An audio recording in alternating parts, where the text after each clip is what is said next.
Enfin, c'est notre tout premier jour complet dans le parc national Kruger, et aujourd'hui, c'est le jackpot.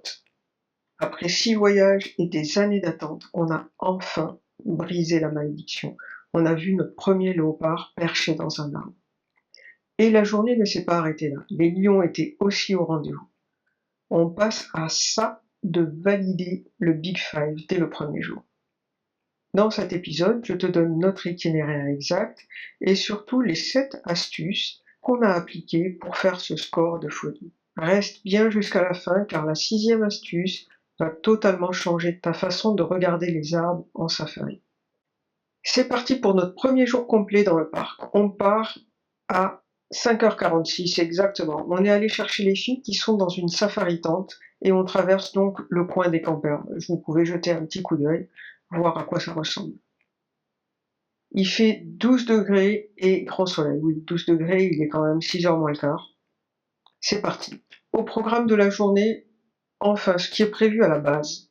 On sait bien qu'au Kruger, on prévoit quelque chose et c'est pas toujours garanti, car les choses évoluent en fonction de ce que l'on voit et des informations que l'on récolte dans la journée.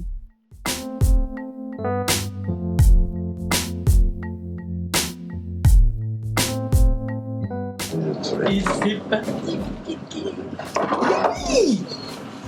Super. On va parler le programme de la matinée. On passe par là à 1. Donc on fait H1 H1, et après on va à transport. De prévu, nous avons allé directement à Transport d'Âme pour y passer une petite heure. Puis repartir vers le golfe de Skukuza pour un brunch au restaurant du golfe. Puis petit tour à la nurserie juste à côté du golfe. Puis la cache de Lake Panic. Et retour vers le camp de Skukuza pour une petite pause. Ensuite, nouvelle sortie pour passer la fin de la journée vers la route H41 qui va vers Lower Saki. Bon, finalement, nous ne sommes pas allés directement à Transport par la H1. Pour ceux qui ont déjà suivi nos aventures, vous le savez, Transport, c'est un spot incontournable que l'on fait toujours car il s'y passe souvent quelque chose et c'est un de nos spots préférés au Kruger. Donc bien sûr, pour notre premier jour, on programme Transport. Pour ceux qui ont raté le premier épisode, nous sommes arrivés hier pour un séjour de 18 jours pleins au Kruger et je ferai une vidéo par jour de parc pour t'expliquer les routes que nous avons suivies, les animaux que nous y avons vus et surtout les astuces qui nous ont permis de voir 100 lions pendant notre séjour et un nombre impressionnant d'animaux. À la fin de chaque journée, je te donnerai le décompte de tous les animaux qu'on a vus et le parcours que nous avons suivi dans la journée. Au fur et à mesure de la journée, je te donnerai les raisons qui ont guidé nos choix de route. Si tu prépares un safari au Kruger, ne rate pas l'épisode 1 avec nos 3 premières astuces qui ont transformé le voyage, choix des camps, vol direct sur Skukuza et formalité express qui nous ont permis de faire notre première sortie à la recherche des animaux le jour même de notre arrivée en Afrique du Sud. qu'est-ce que c'est beau. Cette fois-ci, au lieu d'y aller directement, nous avons décidé de descendre par la S114 car les paysages y sont très beaux et assez uniques dans le parc. En plus, il y a quelques points d'eau intéressants où nous avons déjà vu pas mal d'animaux en 2023 et 2024 et notamment des lions en train de manger une girafe sur la S21. Notre début de parcours est placé sous le signe des girafes et effectivement, je confirme, les paysages sont toujours aussi beaux. Bon, pas de chance, rien d'exceptionnel au trou d'eau et sur cette piste, donc direction Transport d'Âme. Juste avant d'arriver à l'embranchement pour prendre la piste de Transport d'Âme, Yen.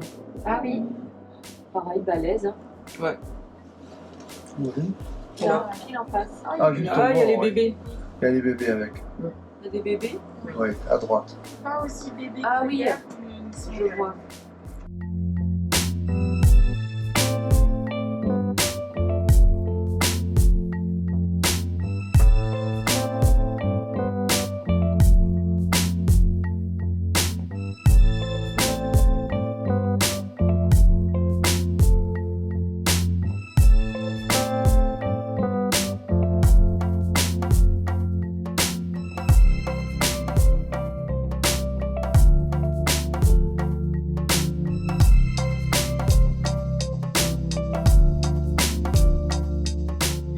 Transbordale, pour l'instant, peu d'activité. Des oiseaux, hippos, crocos.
On y reste finalement qu'une demi-heure et on fait demi-tour.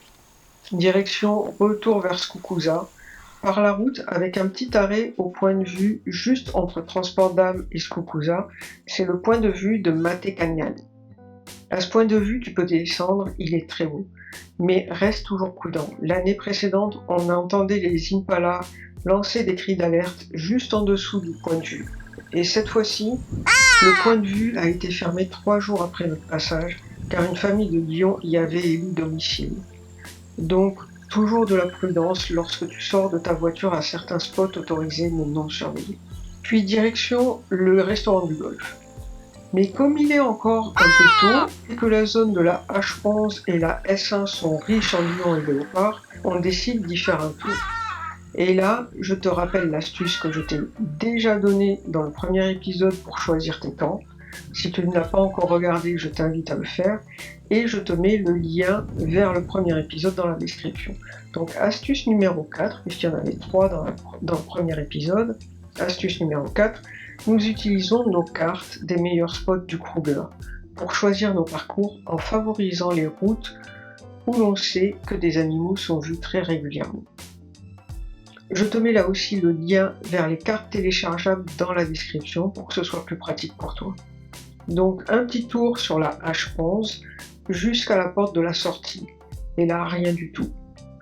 Et nouvelle astuce, donc astuce numéro 5, la deuxième de cet épisode, vers la porte, on retrouve du réseau téléphonique. Ce n'est pas partout le cas. Globalement, dans le parc, il y a très peu de réseau. Il y en a dans les camps et lorsque l'on s'approche des portes uniquement globalement. Lorsque l'on a du réseau, on utilise notre portable et l'application Latest Sightings pour vérifier si quelque chose a été vu dans les environs. Notre astuce numéro 5 donc est l'utilisation de l'application Latest Sightings lorsque l'on a du réseau. Mais globalement, c'est loin d'être cette astuce qui nous a permis de voir le plus d'animaux. C'est plus une combinaison de nombreuses petites astuces qui nous ont permis de voir autant d'animaux.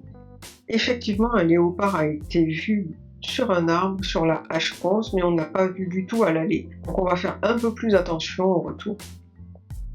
Bon, toujours rien. On a bien trouvé l'arbre, mais plus rien dans l'arbre. Par contre, on a vu qu'il y avait aussi sur la S1, pas très loin de la H11, un autre léopard. Donc on va tenter notre chance à ce spot. Et là, bingo, un embouteillage au moins, et lorsqu'on s'approche, un léopard dans l'arbre.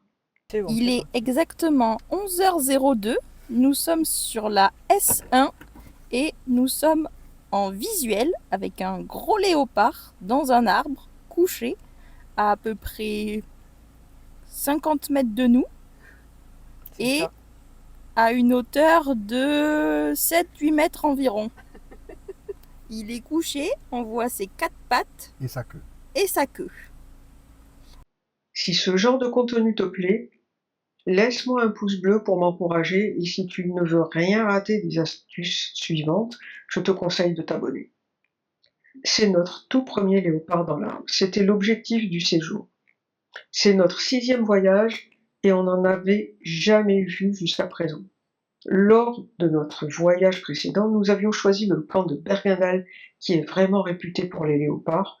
Donc on avait assuré le coup et nous n'avons pas vu de léopard dans l'arbre, ni même de léopard, alors que des amis le même jour en avaient vu là-bas. Et là, dès le premier jour, on est juste ravis. Et on en a vu bien d'autres pendant notre séjour, bien plus que l'on n'en avait jamais vu, et très très bien vu, beaucoup mieux que les fois précédentes. C'était un séjour léopard, même si on a vu 100 lions, ce séjour était particulièrement intéressant pour les léopards. Et du coup, on a appris beaucoup d'astuces pour réussir nos observations des léopards. Je te les donnerai au fur et à mesure de nos observations. Une autre astuce, regarde ce léopard. On aurait pu imaginer que les léopards se trouvaient toujours sur les branches centrales, qui sont plus costauds. Pas du tout, regardez où a été se percher ce léopard, tout au bout d'une branche. Honnêtement, il n'y aurait pas eu cet embouteillage, on ne l'aurait pas vu. En fait, astuce suivante, astuce numéro 6, dans les arbres pour trouver les léopards, il ne faut pas chercher l'animal, mais ses pattes et sa queue, qui pendent des branches. C'est plus cela que l'on peut voir que le corps qui est parfois difficile à apercevoir. Maintenant que l'on a eu notre léopard dans l'arbre, le but est de le voir descendre de l'arbre. On va donc attendre.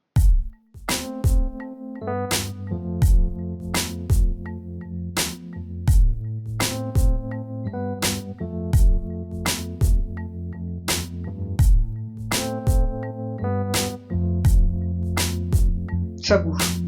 On a espoir.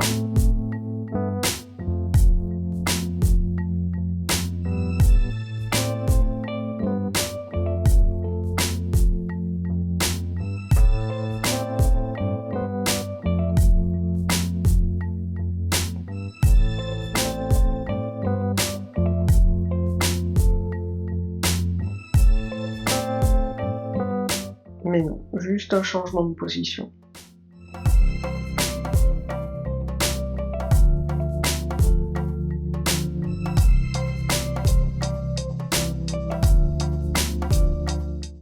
Astuce numéro 7. Tu ne sais jamais combien de temps tu passeras dans la voiture lorsque tu sors à la recherche des animaux. Cela peut être rapide quand on ne trouve rien, mais cela peut devenir assez long lorsque tu rencontres beaucoup d'animaux ou que les éléphants créent un embouteillage.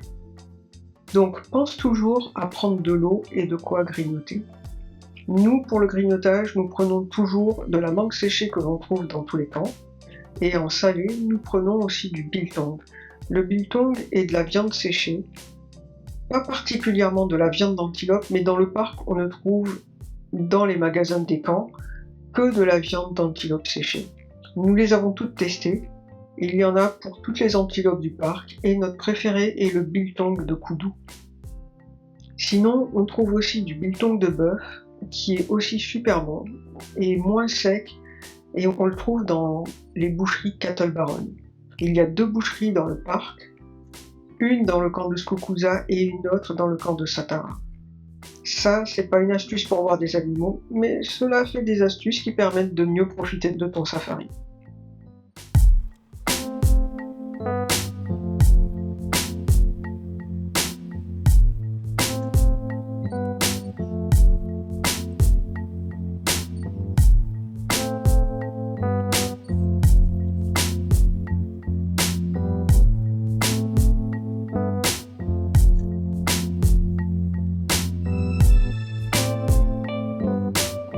Et encore un autre changement de position.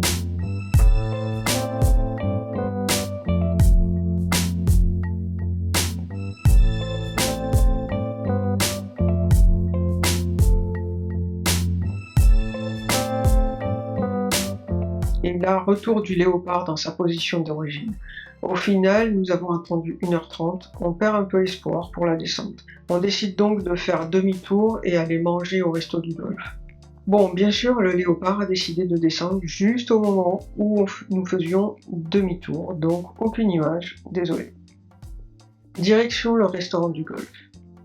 Si tu séjournes à Skukuza, je te conseille 2 de mes vidéos sur Skukuza pour connaître les meilleurs plans à Skukuza et autour de Skukula et profiter pleinement de ton safari.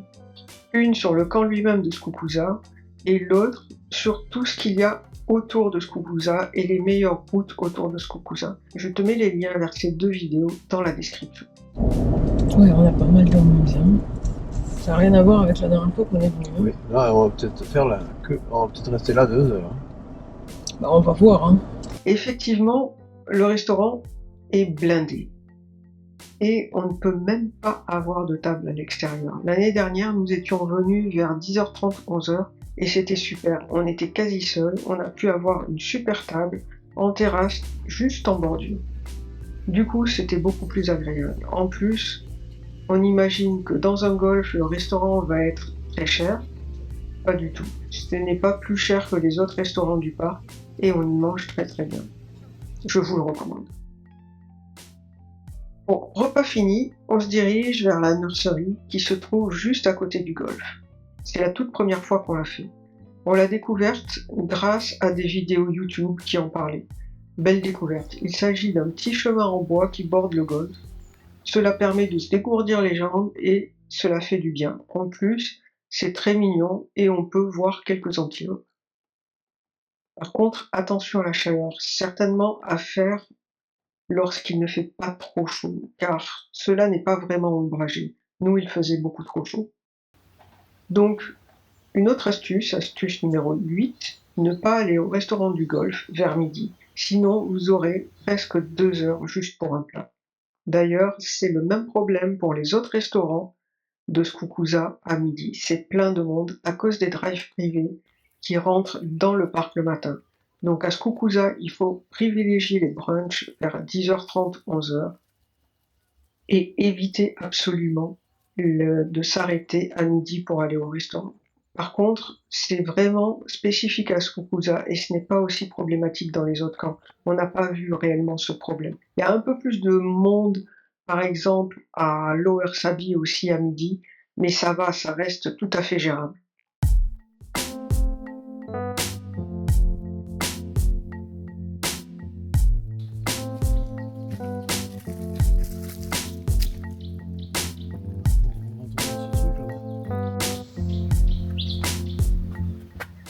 On repart cette fois-ci pour la cage de Lake Panic. L'eau est très basse cette fois-ci et il y a très peu d'activité. L'année dernière, il y avait beaucoup plus d'eau, mais c'était au mois de mai. Et il y avait plus d'activité et plus d'oiseaux et j'attendais impatiemment de la refaire pour les oiseaux. Mais là, raté.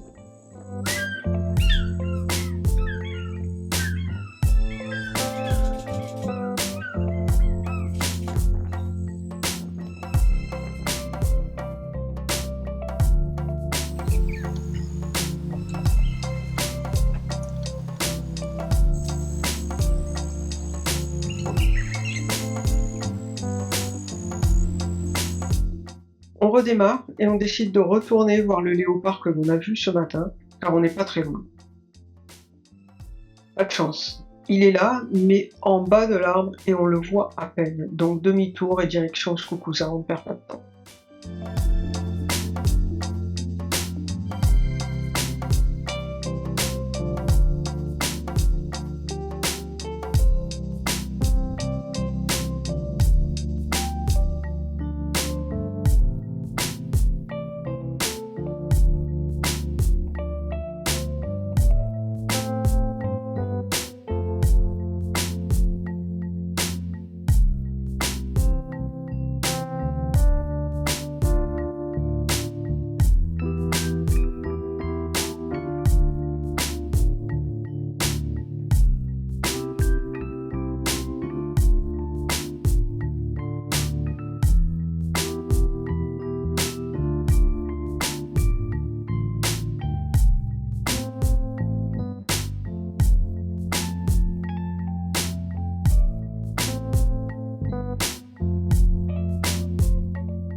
Il nous reste un peu de temps, donc nous décidons d'aller vers la H41 en direction de Lower Sabi. C'est une zone très favorable pour les lions. Juste après Skukuza, on tombe sur un gros groupe de hyènes avec des petits de tout âge qui sont très actifs. Nouvelle astuce, astuce numéro 9. Si tu veux voir des hyènes assez actives avec les petits, je te conseille la fin de journée. Elles sont dans des trous sous la route. La zone des trous est reconnaissable car le sol est très piétiné et à nu tout autour. On en avait déjà vu hier et comme dans la plupart du temps, eh bien, on les avait trouvés dans un trou sous la route.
Puis on continue pour tenter de voir des lions et effectivement on aperçoit un embouteillage devant.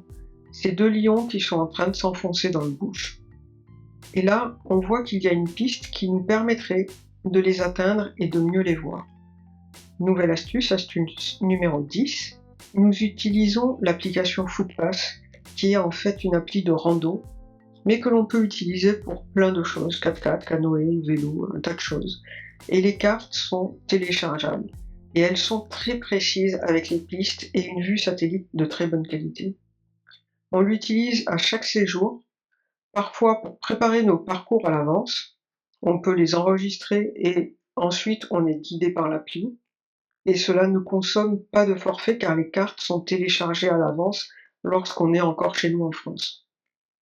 Si toi aussi tu as des applis que tu trouves utiles pour le safari, mets-les en commentaire pour que tout le monde puisse en profiter. Donc voilà. Donc là, demi-tour, car on voit sur l'appli que l'embranchement de la piste n'est vraiment pas loin. Du coup, on arrive à mieux voir les lions. Un des lions est blessé et boite méchamment. Bon, il s'enfonce encore plus dans le bush. Donc, retour vers le camp pour un petit barbecue et le débrief avec la carte pour vous montrer ce que l'on a fait aujourd'hui et le compte d'animaux du jour. En fait, cela fait 5 séjours que l'on compte tous les animaux. On doit ça à un ami de mon père que l'on a amené avec nous lors de notre 2e séjour. Et depuis, on le fait toujours. Si quelqu'un dans la voiture n'est pas un passionné de la recherche d'animaux, c'est toujours une activité à lui faire faire et le temps en voiture est relativement long si on n'est pas passionné. Pour résumer, dans cet épisode, nous avons vu en plus des 3 astuces de l'épisode précédent, 7 autres astuces. Bien sûr, lors des prochains épisodes, je te donnerai plus d'astuces, donc n'hésite pas à t'abonner et si cet épisode t'a plu, tu peux toujours laisser un pouce bleu pour m'encourager. Le nombre d'animaux vus aujourd'hui: 2 lions, 1 léopard, 14 hyènes, 21 koudous, 2 nyalas, 6 kobs, 11 zèbres, 1 buffle, 28 éléphants, 46 girafes, 7 phacochères, 3 hippopotames, 6 crocodiles, 4 tortues et un singe.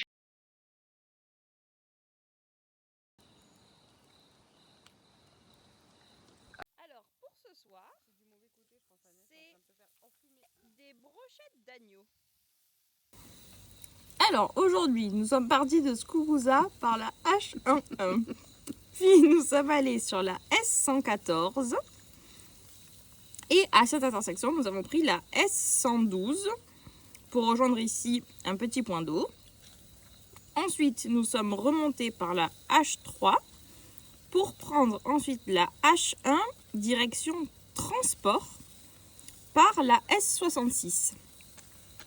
Ensuite, donc, nous sommes remontés par la S66, nous avons repris la H1 et nous sommes montés jusqu'à Skukuza par la H11 en faisant un petit stop au point de vue ici de Matekeyan Granokop.